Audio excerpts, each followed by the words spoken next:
On a blizzard night in Montana's Bitterroot Range, Hazel Morgan, a mountain woman who's kept to herself for years, hears a weak scraping at her shed door. When she opens it, she freezes. A bobcat mother, soaked in blood, one leg twisted, with two kittens shivering so hard they can barely stand. Hazel could shut the door and let the storm handle it. Instead, she pulls them inside. And in that same breath, her yard light snaps on, like someone out there has been watching. Hazel doesn't know it yet, but she's just stepped into a hunt, one aimed at that bobcat family and at her. Before we start, hit the like button and make sure to subscribe if you haven't, and hit that notification bell so that you won't miss any new stories. The wind had been worrying the mountain all afternoon, but by nightfall it turned sharp and mean, driving dry snow across the yard like handfuls of salt. Hazel Morgan sat alone in the amber pool of her kitchen lamp, listening to the old cabin settle and creak the way tired bones do. The radio hissed with static between weather updates, and the windows held a thin glaze of ice that caught the light like cracked glass. Out here, storms didn't simply pass through. They arrived with purpose. She kept her life small on nights like this. A mug of weak tea, the slow tick of the wall clock, the quiet hum of the propane heater fighting the cold, and beyond all that, the steady dark of the Bitterroot slopes pressing in. Then she heard it. Not the wind, not a branch tapping the roof. This was different, soft, irregular, almost polite. A scraping sound, like something dragging a thorny paw across wood. It came again, followed by a faint thud that made her shoulders tighten. Hazel didn't move right away. She'd lived long enough to know the mountain had its own kinds of visitors. Most of them weren't worth opening a door for. Another scrape, closer now, from the direction of the small shed by the side porch. The sound carried a note that cut through her caution, a thin, strained desperation, the way a person's voice changes when they're trying not to beg. She stood, joints protesting, and pulled on her heavy coat. The flashlight felt cold and familiar in her hand. As she stepped onto the porch, the wind slapped her face and filled her lungs with air, so sharp it stung. Snow swirled in the beam of her light, turning the yard into a moving curtain of white. The shed door was half buried in drifted snow. Hazel pushed it open with her shoulder, and the smell hit her first. Wet fur, iron, and something raw underneath. Her flashlight caught a shape in the corner. A bobcat mother, slumped on her side, coat matted and dark with blood. One hind leg lay wrong, and her chest rose in shallow, uneven pulls. Hazel's mouth went dry. The animal's eyes were half-lidded, but they tracked the light with a fierce, fading focus. And then Hazel saw them, two smaller shapes pressed tight against her belly, trembling so hard their ribs fluttered under their fur. The kittens didn't hiss. They didn't run. They just stared up at Hazel with the stunned, helpless stillness of something that had already spent all its fear. For a beat, Hazel's instincts argued with each other. Let nature take its course. Don't invite trouble. Call wildlife removal services in the morning. Protect your property. Protect yourself. She thought of home insurance and the last time a storm had knocked a pine across her roof, the paperwork and the waiting, and the way it reminded her how easily everything could be taken. But there was no time for waiting. The mother bobcat shuddered, and a small sound escaped her throat, more breath than voice, more pain than threat. Hazel stepped forward anyway. She moved slow, speaking softly without thinking, the way she once spoke to injured hikers when emergency medical services were still part of her life. She slid an old wool blanket from a shelf and eased it beneath the bobcat's shoulders. The mother tried to gather herself, tried to shield her young, but her strength failed. Hazel caught a flash of something embedded near the wound. Metal, dull and gray, not a thorn, not bone. Outside, the wind surged again. Hazel braced her boots, tightened her grip on the blanket, and made a decision that felt like crossing a line she'd sworn never to approach. "All right," she whispered, voice nearly lost under the storm. "All right, come on, I've got you." She pulled the Bobcat family closer to the warmth of the cabin door, just as the yard light snapped on without warning, flooding the snow with harsh white glare as if someone had flipped a switch on purpose. Hazel froze, her breath fogging thick in the air, and she looked out into the storm, suddenly aware of how loud silence could be when the mountain was listening back. Hazel got the Bobcat family inside with the careful stubbornness that had carried her through too many winters. She shut the door against the roar, and the cabin quieted to a low groan. The loudest thing left was the mother's breathing, thin, wet, uneven. She cleared the kitchen table in one sweep, pushing aside mail and a small pile of receipts she'd meant to file for her homeowner's insurance. The lamp made a honey-colored circle on the wood. In that light, the blood looked almost black. Hazel grabbed the old first aid kit she swore she kept just in case, and her hands started moving before her thoughts could interfere. 2 kittens stayed pressed to their mother's belly, trembling so hard Hazel could feel it through the towel. When she lifted one for a heartbeat, it was light as kindling, warm only at the center, paws icy. The mother Bobcat tried to gather herself, to shield them, but her strength broke in the attempt. "Easy," Hazel whispered. She warmed water, the stove clicking on with a soft whoosh, and the air filled with faint propane bite. She cleaned away the matted fur. Underneath, the wound looked wrong, swollen, ragged, angry red. Near the torn flesh, her fingers found something hard. Metal. Not a thorn. Not a rock. The Bobcat flinched and made a sound like a choked cough. Hazel's stomach turned. She didn't name it. Naming it would make it real. She rinsed, wrapped, held pressure until the bleeding slowed. The heater pushed out steady warmth you could feel in your shins.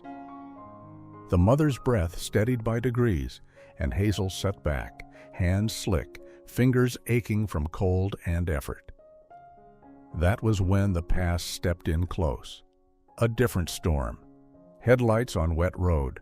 A radio crackling with a call she didn't answer fast enough. A man's name, and then that terrible pause that meant it was already too late. Hazel tasted copper, as if the memory had teeth. She went to the window. The yard light was still on, bleaching the snow blue-white. No tracks she could read, only drifting powder and shadow. Still, the feeling lingered, like the mountain had eyes tonight. She checked the lock twice, then once more. Morning came pale and silent. The air outside was so sharp it stung. Near the shed, she found a faint drag mark, and beside it a loop of thin wire twisted into the snow like a signature. Not an accident. Not nature. Back inside, the mother Bobcat lifted her head, eyes clearer now, and Hazel felt something settle in her chest. Part fear, part resolve. She'd spent years hiding behind coverage and distance, pretending that if she stayed quiet, nothing could reach her. By noon, she had an old trail camera mounted low on a pine facing the path and another near the creek, each one armed with a soft click that sounded too loud in the quiet. That evening, when she checked the first images, her breath caught. A figure in dark gloves was kneeling in the snow, placing something carefully beneath a drift, on the very trail that led to Hazel's front steps. By the third morning, the cabin smelled like boiled water, iodine, and damp wool. Drying near the heater. Hazel had slept in short, shallow patches on the couch, waking each time the mother Bobcat shifted or one of the kittens made a thin, complaining squeak. The sounds were small, but they filled the room like a heartbeat you couldn't ignore. The mother's eyes stayed sharp now, following Hazel's every move. She wasn't tame. She was tolerating. And there was a difference Hazel could feel in her bones. Hazel kept her voice low, steady, the way she used to speak when she worked volunteer rescue and someone was in shock. She warmed a little water, set it near the box she'd lined with towels, and watched the kittens inch toward it, sniffing with tiny, twitching noses. Their fur was the color of dry leaves and winter bark, flecked with pale spots that caught the lamplight when they turned their heads. She needed names for her notes, nothing sentimental, just something to keep the facts straight. Juniper for the mother, because the scent of juniper wood still clung to her coat when Hazel first pulled her from the shed. Ash and cedar for the kittens, because they were small as kindling and just as stubborn about surviving. That afternoon, Hazel heard a truck long before she saw it.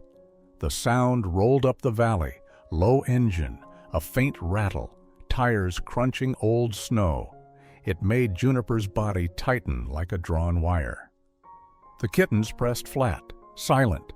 Hazel stepped onto the porch, the cold biting her cheeks, and watched the vehicle ease into the clearing. A man got out slow, hands open, as if he understood what it meant to approach a person who lived alone up here.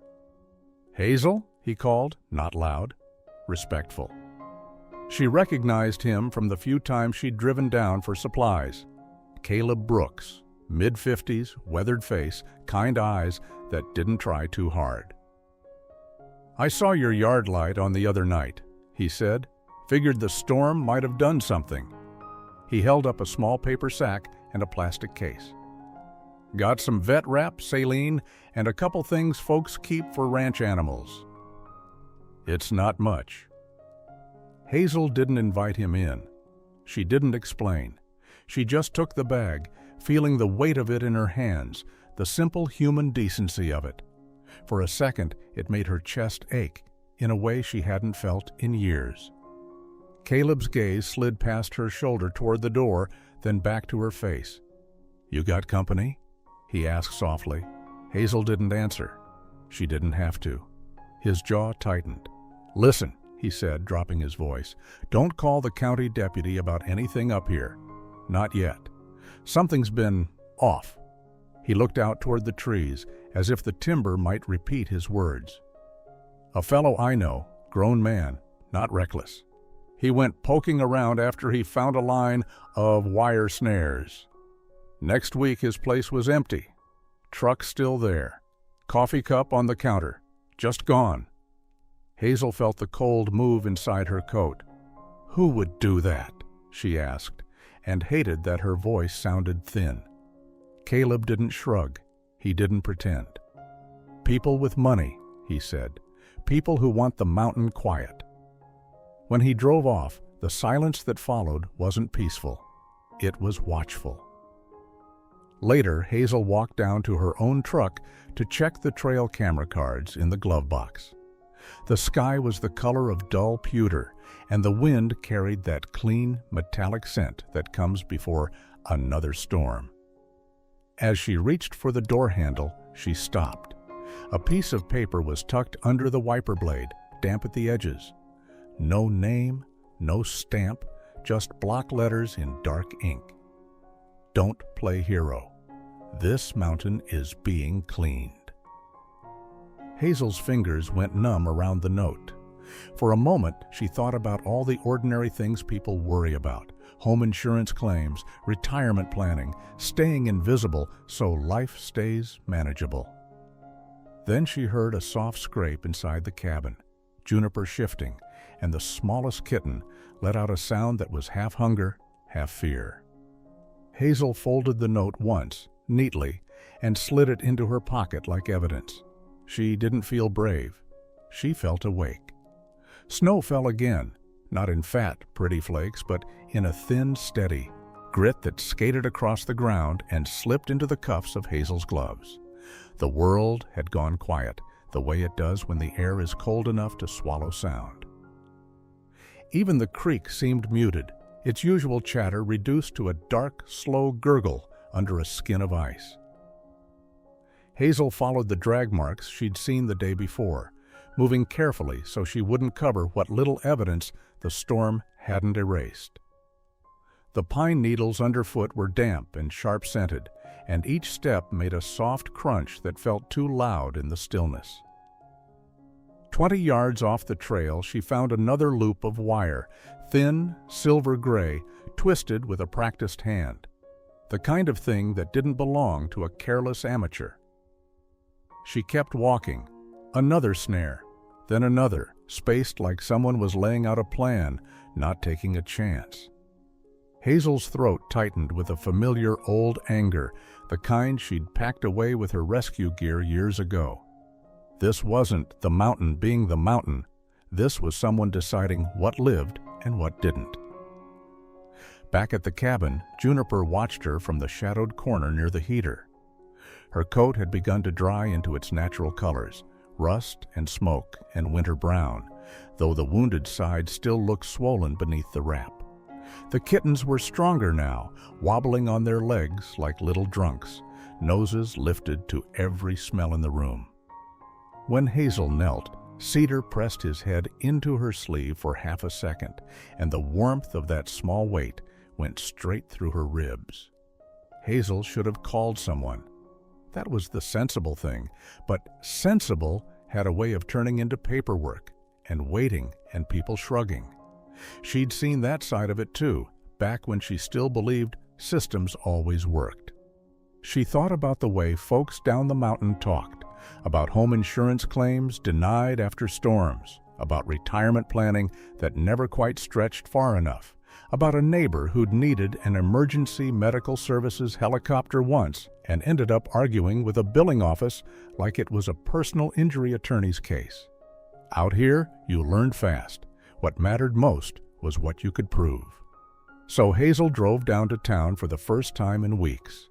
The road was slick and pale, the sky the color of dirty cotton, and the valley smelled faintly of wood smoke and diesel. She parked outside Ruth Delgado's little general store, half grocery, half hardware, the kind of place where the bell over the door still rang and the coffee always tasted like it had been on the burner too long. Warm air hit Hazel's face when she stepped inside, carrying cinnamon gum, motor oil, and fried pastries. Ruth looked up from behind the counter. She was in her 60s, hair pulled back, reading glasses perched low, eyes that missed nothing. "Well," Ruth said, like she'd been expecting Hazel for years. "Thought the mountain swallowed you whole." Hazel didn't smile. She bought a box of gauze, can of broth, and a new memory card for her trail camera. Then she leaned in just enough to keep her voice low. "You heard anything strange lately? Traps? Snares? Men in trucks?" Ruth's expression didn't change, but her hands paused on the register keys. "You mean besides the hush-hush meetings?" she said quietly. "Besides the survey stakes going in up past Elk Ridge? Besides folks suddenly talking about safety like it's a business plan?" Hazel felt her stomach drop. "What meetings?" Ruth slid Hazel her receipt, then tapped the counter once, like punctuation. "There's a development group sniffing around," she said. "Big money. Recreation corridor, off-road access, fancy cabins. They're saying it'll bring jobs, bring tourists, bring property values up. But you and I both know what gets pushed out when that kind of thing moves in." Hazel's mind snapped back to the snares, the note under her windshield, Juniper's panic at the sound of a truck. Cleaned. Not hunted. Cleaned. She left the store with a paper bag cutting into her palm, the cold air outside biting her nostrils, and the mountains in the distance looking suddenly less like home and more like a held breath. In her truck, Hazel pulled out the sat phone she hadn't touched in years, the plastic stiff and cold, the numbers worn smooth. She scrolled until she found the name she'd sworn she wouldn't need again.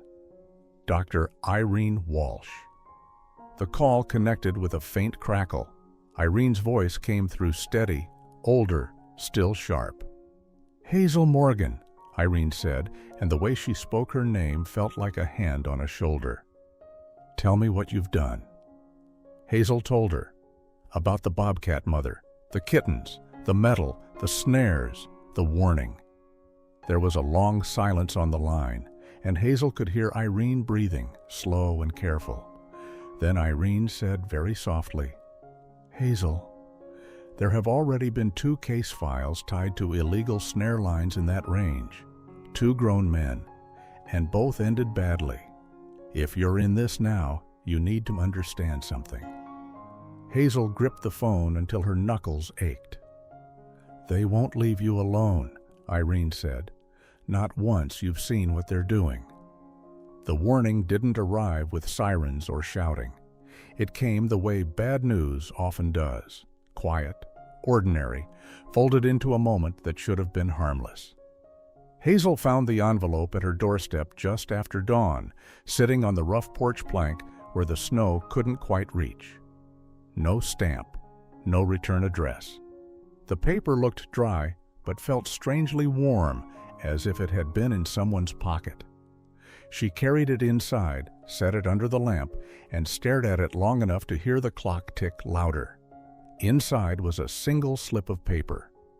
3 words written in block letters. 3 days. The heater gave a steady hum, pushing warmth against her shins, but Hazel felt cold anyway, an inward chill that had nothing to do with weather. Through the window, the mountains looked washed out and pale, like an old photograph, and the sky hung low and gray. She kept moving because stopping would let fear settle in. She checked Juniper first. The Bobcat mother lay on her side near the wood stove, eyes open, pupils wide, watching Hazel with a hard, wary focus.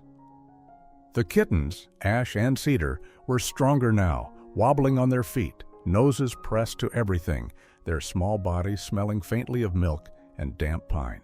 When Hazel reached in with a towel, Juniper didn't strike. She only tensed, guarding, letting Hazel know the rules. You may help, but you don't own us. Later that morning, Hazel heard a tiny wrong sound from the utility corner. A soft metallic click from the generator switch, followed by a brief stumble in the lights, as if someone had flicked the cabin's pulse with a fingertip. The lamp dimmed, then steadied. The silence that followed felt deliberate. She walked the perimeter with her coat zipped to her chin, breath burning her throat. Snow squeaked under her boots. The spruce branches were heavy with white, and when the wind shifted, powder sighed down in slow curtains. She found nothing obvious, no footprints she could trust, just the sense of being measured. By noon, Caleb's truck appeared again, its engine note rolling up the valley. Juniper rose immediately, a low vibration in her chest that Hazel felt more than heard. The kittens pressed close, their ears flat. Caleb didn't waste time with small talk. His cheeks were red from cold, his eyes tired. "I shouldn't be here," he said, and the words came out rough. "But I saw what's happening, and I can't pretend I didn't." He stood with his hands open, as if surrendering. "I used to drive supply runs for the survey crews," he admitted. "Different names on the paperwork, but it's all tied back to the same folks. They call it risk mitigation, like wildlife is a line item, and the men they use for the dirty work, Hazel, they don't scare easy." Hazel thought of homeowners insurance and how you only learn what's covered after something breaks. She thought of a home security system ad she'd ignored because she didn't want to feel afraid in her own house. Now fear was here anyway, and it didn't care what you paid for. "What do you know?" she asked. Caleb swallowed. "They're clearing the ridge before the announcement. That's the whole point. If you've got evidence, you need to keep it somewhere they can't touch." That afternoon, Hazel did exactly what Irene had told her to do. She moved like a woman building a case, not a woman hiding. She swapped fresh memory cards into the trail cameras. She angled one low, near the creek, another toward the access road. She set her old laptop on the table and tested the slowest signal she could pull from the sat phone, enough to upload small clips, proof that couldn't be burned in a stove.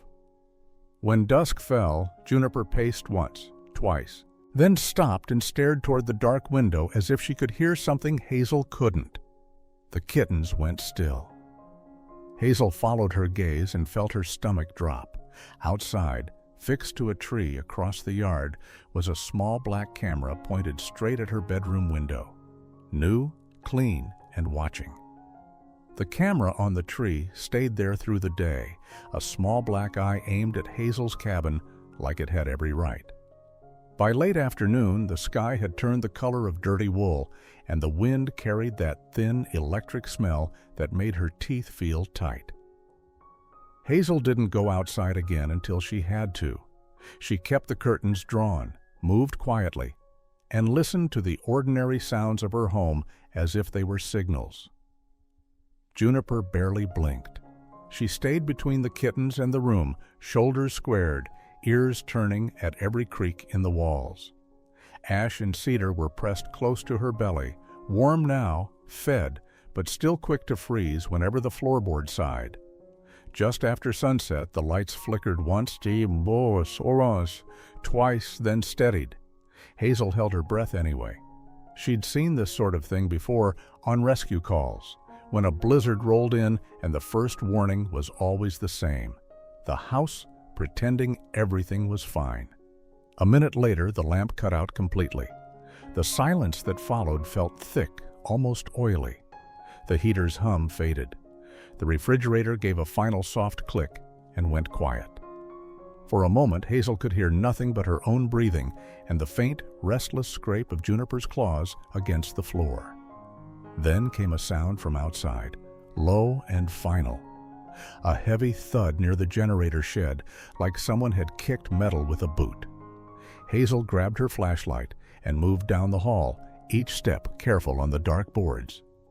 The beam cut through the kitchen, catching dust motes in the pale shine of the window glass. When she opened the back door, the cold slapped her hard enough to sting her eyes. The yard was a flat sheet of moonlight, snow glowing bluish and strange. The generator shed door was ajar. Hazel didn't step out. She'd paid enough bills in her life to understand leverage. Cut the power, and you cut the phone charger, the lights, the sense of safety. That was the point. A home security system ad might promise peace of mind, but out here, peace was something you made with your own hands.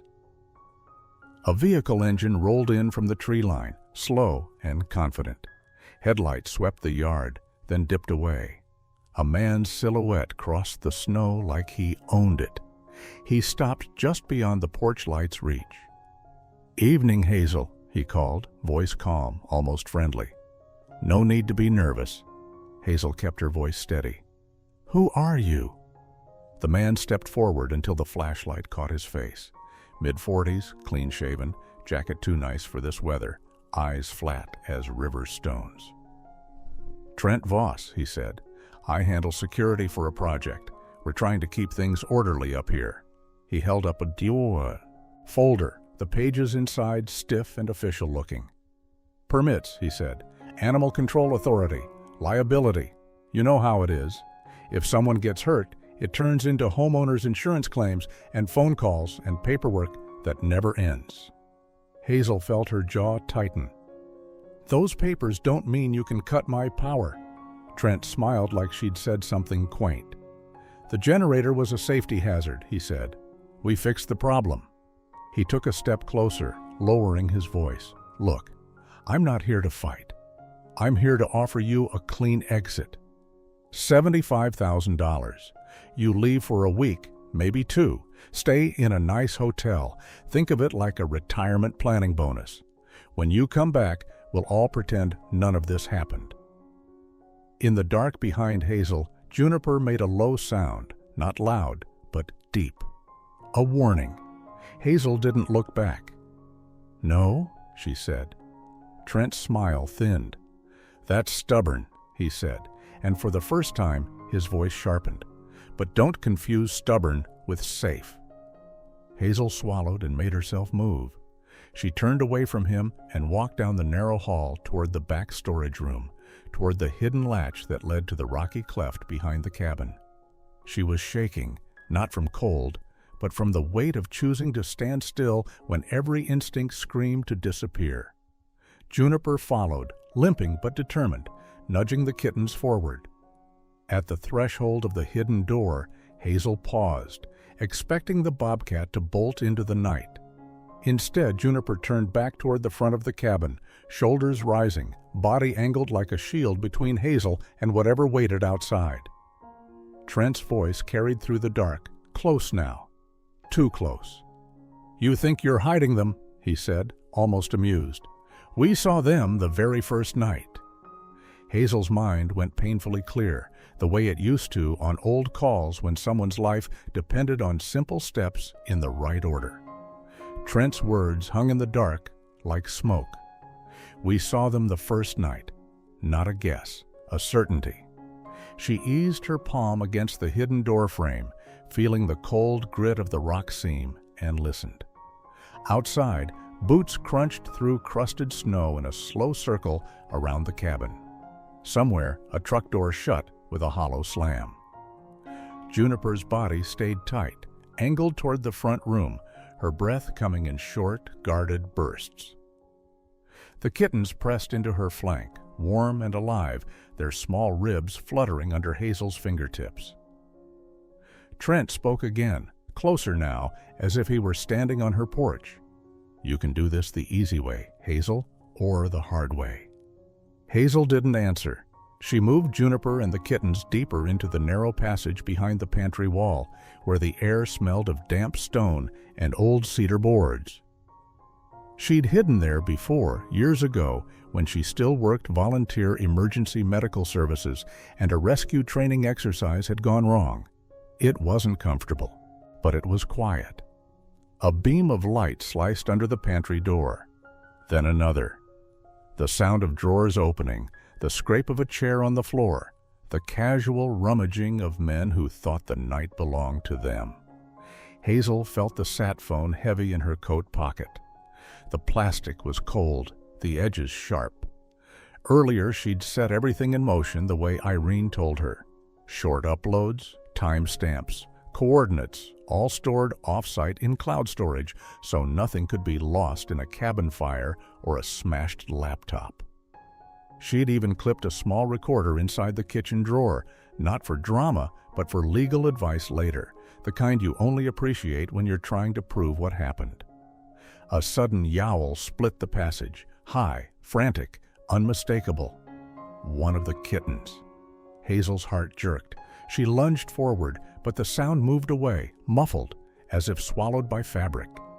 Juniper surged, limping hard, and Hazel caught a flash through the crack of the pantry door. A man's gloved hands, a mesh net, a small spotted body kicking helplessly in the air. Ash or cedar, she couldn't tell which in the chaos of light and shadow. Juniper hit the pantry door with her shoulder, snarling, and Hazel felt the vibration of it in her bones. Trent's voice cut in, calm as a banker. "Stay where you are," he called, "or the little one gets hurt." Hazel's breath tasted like metal. She forced herself into the kitchen, flashlight in one hand, the sat phone hidden behind her wrist. The room smelled like cold grease and fear. Trent stood near the table, the kitten suspended in the net behind him, held by another man whose face stayed in the dark. Juniper prowled at Hazel's side, tail low, eyes bright with rage. Headlights swept the windows again. Then an engine approached, slower, official. A county vehicle rolled into the clearing. A man stepped out wearing a uniform and a badge that caught the moonlight. Deputy Miles Garner, mid-50s, thick coat, easy posture. Relief tried to rise in Hazel's chest and died when she saw the way Trent greeted him, like a familiar colleague. Miles didn't look at the kitten first. He looked at Hazel. "Ma'am," he said, voice flat, "I'm going to need you to cooperate. These folks have paperwork." Hazel's fingers tightened around the sat phone. "My power was cut. They broke into my house. They're holding an animal." Miles's eyes flicked to Trent, then back to Hazel, and his mouth pressed into a line that wasn't sympathy. "This is about safety," he said. "Property values. Liability. You don't want a personal injury attorney sniffing around when somebody gets scratched. Do you?" Trent smiled faintly, as if the words were rehearsed. Hazel turned her wrist and tapped the sat phone once, sending a preset burst Irene had taught her, a quiet ping with the coordinates and a live audio trigger. Then she lifted her chin and spoke louder, letting the recorder in the drawer catch every syllable. "Deputy Garner," she said, clear and steady, "are you ordering me to surrender under threat while my home is being trespassed and my security camera footage is being demanded?" Miles's face tightened. For the first time, she saw a flicker of anger, maybe fear. He stepped closer, close enough Hazel could smell stale coffee on his breath, and he lowered his voice to a cold whisper only she could hear. "You might win tonight," he said, "but come morning, you'll lose everything." Deputy Miles's whisper left a metallic taste in Hazel's mouth. Her flashlight trembled over Trent's boots, the net, and the small spotted body inside it. The kitten's muffled cries pulled at her nerves like a tight wire. The wind paused, and a new sound rose, low at first, then swelling into a heavy thunder you could feel in your ribs. Rotors. Trent glanced up, irritation cracking into worry. Miles went stiff. Hazel knew her quiet ping had landed. Irene had heard it, and Irene hadn't waited. A hard white sweep of light flooded the windows, turning the snow outside bright as bone. Juniper crouched beside Hazel, ears pinned, not fleeing, guarding. A voice boomed from outside. "U.S. Fish and Wildlife with state conservation officers. Step away from the animal. Hands where we can see them." Boots shifted. The net jerked as the man holding it tried to back up. Hazel lifted both hands and spoke clear, the way she once did on emergency calls. "The kitten is in that net. They cut my power and entered my home. I have trail cam footage and recorded threats." The door burst open on a gust of snow. Officers moved in fast, steady, their lights sweeping the kitchen.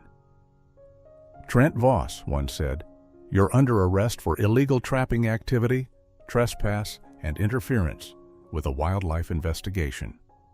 Miles started to protest, but another officer's gaze settled on his badge. "Deputy Garner, step outside, now." The net was cut. The kitten tumbled into Hazel's arms, warm, shaking, heartbeat racing under her palm. Hazel passed it to Juniper. Juniper gathered it with one rough lick and tucked it close, eyes never leaving the doorway. By dawn, the helicopter was gone, replaced by gray light and the crunch of tires pulling away down the mountain road. Hazel stood on her porch wrapped in a blanket, watching Juniper lead Ash and Cedar toward the trees. At the timberline, Juniper paused and looked back once. No thank you, no goodbye, just a steady, living look that made Hazel's throat burn. In the weeks that followed, the town's big recreation corridor talk suddenly softened into delays and careful silence. Hazel gave statements, took simple legal advice, and filed everything the way Irene demanded, proof as solid as a home insurance policy. On a bright spring afternoon, a car Hazel didn't recognize climbed her drive. A woman stepped out, Lena Carter, mid-40s, hair silvering at the temples, eyes tired in the way only grown life can make them. She carried a paper bag from Ruth's store, hands trembling.